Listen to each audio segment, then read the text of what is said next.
Okay, I want to talk to you really quick about conferences and retreats and the registration cost for those.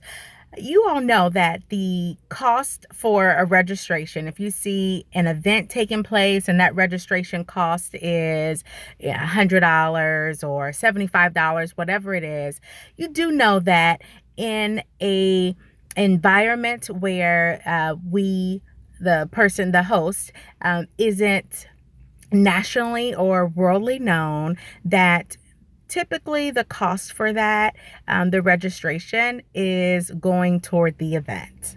If you didn't know, then now you know. And so I'm really wanting to just give you all some backstory, some behind the scenes information about events, because I think that a lot of times we get caught up in how much something costs and not looking at what can take place, what is being shared, what is being received, what can be downloaded into your spirit.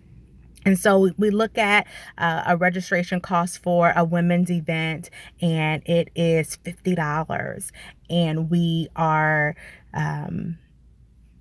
we're, nervous about paying that. We're concerned about what we'll have, what we'll get, who's going to be speaking.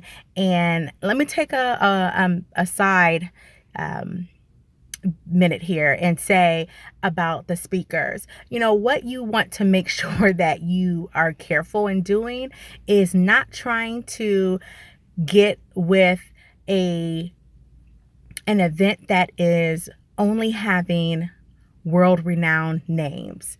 Um, they're great. I go to those events, right? Love those events. But there are people right in your city, right in driving distance, 3 hours, 4 hours away, a flight for an hour, right across the way from you, who have the same anointing, right? And who will actually, you attending, be able to help break off the bondage and anything else, that strongholds and things that you could be dealing with. The anointing is at that place too. So I want to help you with not following after someone whose name everyone knows, but following after fruit, following after the anointing that is on that person's life, or even on the event itself. With our marriage retreat, I'll go back to now talking about the cost for things. Our marriage retreat cost, we have totally, changed the cost of that. But it's a problem. It is. It's a problem when you as a couple can't pay $100, $50 a piece for a weekend. It is, y'all. Because you will take $50, $75 and go to dinner. And yet then 2 weeks later have an issue in your marriage that you can't resolve, or have a situation come up that is now putting a chokehold on your marriage.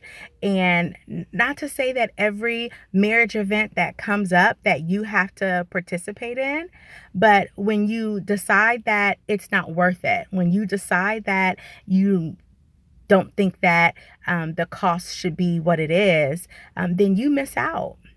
You do. And I want you to stay mindful of what you're missing out on, what you're saying no to today. Then your no could actually be what has hindered you, what was supposed to prepare you for the issue that you were going to be facing in a couple of months from now.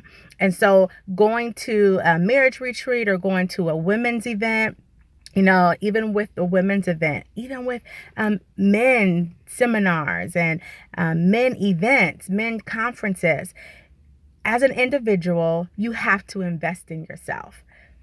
These things cost, and investments cost. They cost, you all. You get a return on your investment. Your life is propelled. Your life is increased.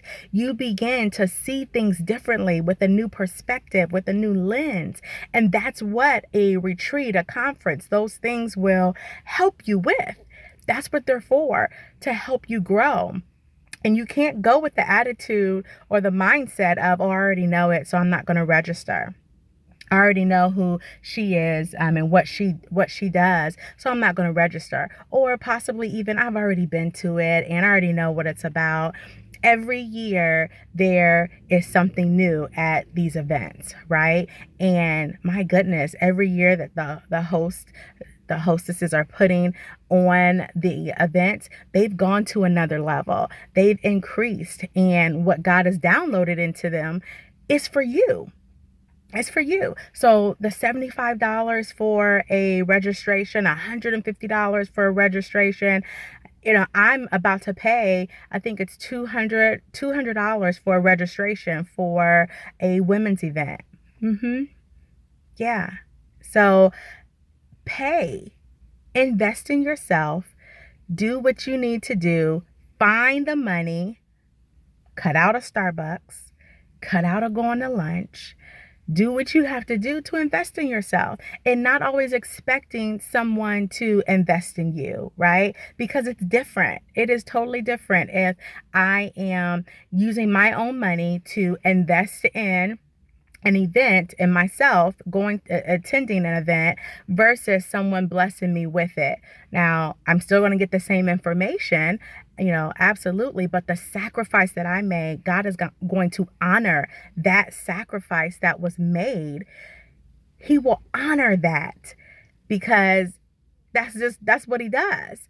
And you have got to be in a position where you're able to sow into yourself. So whatever changes and sacrifices that you have to make it. And don't expect your sister to make it for you, right? Don't expect someone else to sow into you what you should be sowing into yourself.